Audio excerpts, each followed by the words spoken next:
wabarakatuh. Perkenalkan, kami dari kelas 12.2 akan mempersembahkan video tentang materi penyakit menular seksual pada bagian penyakit sipilis atau Raja Singa.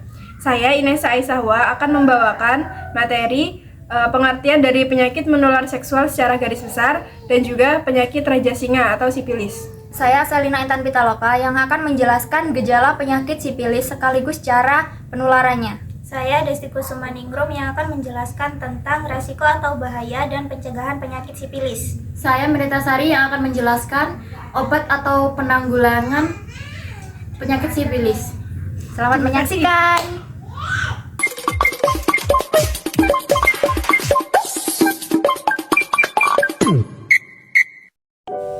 Ada banyak sekali jenis penyakit menular seksual. Dan kali ini yang akan kami bahas adalah salah satu dari penyakit tersebut, yaitu sipilis atau yang biasa dikenal Raja Singa. Penyakit menular seksual atau PMS adalah penyakit infeksi yang ditularkan melalui hubungan seksual. Penyakit yang juga sering disebut dengan istilah penyakit kelamin ini menular lewat darah, sperma, cairan kewanitaan, atau cairan tubuh lainnya. Penularan penyakit ini juga bisa terjadi melalui hubungan ibu pada janin dalam kandungan, atau setelah bayi dilahirkan. Selain itu, penggunaan jarum suntik secara bergantian atau berulang juga akan meningkatkan resiko penularannya. Ada banyak sekali varian jenis penyakit menular seksual yang ada di dunia. Salah satunya yaitu sipilis. Sipilis atau Raja Singa adalah penyakit kelamin yang disebabkan oleh bakteri Treponema pallidum. Gejala penyakit ini muncul cukup lama setelah infeksi pertama. Maka dari itu, pemeriksaan medis adalah satu-satunya cara untuk memastikan apakah terdapat infeksi tersebut atau tidak.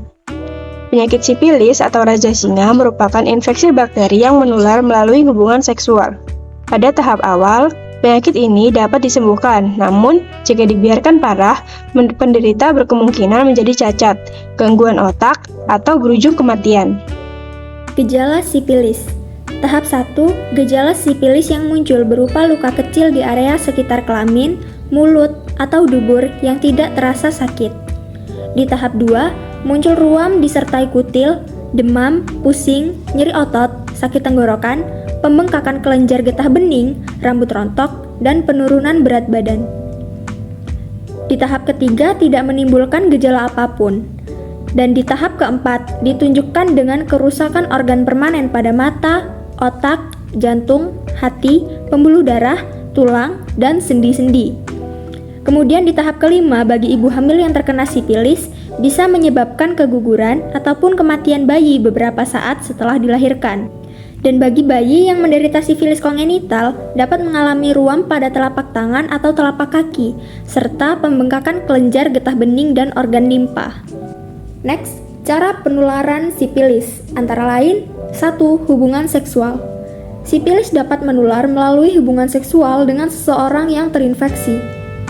2. Kontak dengan luka terbuka. Sipilis dapat menular melalui kontak langsung dengan luka terbuka pada penderita, baik itu melalui sentuhan kulit ke kulit atau melalui benda-benda yang terkontaminasi dengan cairan tubuh penderita. 3. Penularan dari ibu ke bayi. Seorang ibu yang terinfeksi sipilis dapat menularkan infeksi ini kepada bayinya selama kehamilan, persalinan, atau menyusui. Selanjutnya ada resiko dan pencegahan sipilis. Apabila tidak ditangani dengan segera, sipilis beresiko menyebabkan komplikasi penyakit lain seperti kerusakan jantung, tumor, infeksi HIV, dan gangguan pada kehamilan serta persalinan ibu hamil.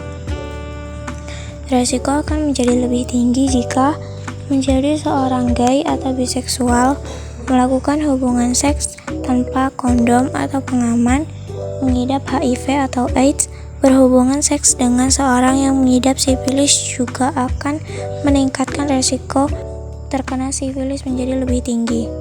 Cara pencegahan sipilis yaitu dengan menghindari obat-obatan terlarang, memiliki satu pasangan tetap untuk melakukan hubungan seks, secara terbuka mendiskusikan riwayat penyakit kelamin yang dialami bersama pasangan, dan membiasakan menggunakan kondom atau pengaman saat berhubungan seks.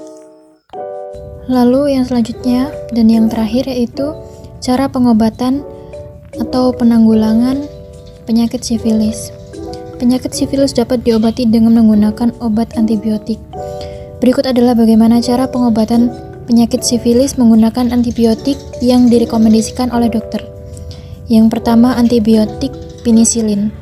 Antibiotik penisilin digunakan sebagai obat sifilis jika diagnosis dokter menunjukkan bahwa sifilis terjadi selama kurang dari setahun. Antibiotik penisilin dapat menyebabkan alergi pada beberapa orang. Bagi mereka yang alergi terhadap penisilin, dokter biasanya akan memberikan antibiotik jenis lainnya, yaitu tetrasilin atau ceftriaxone.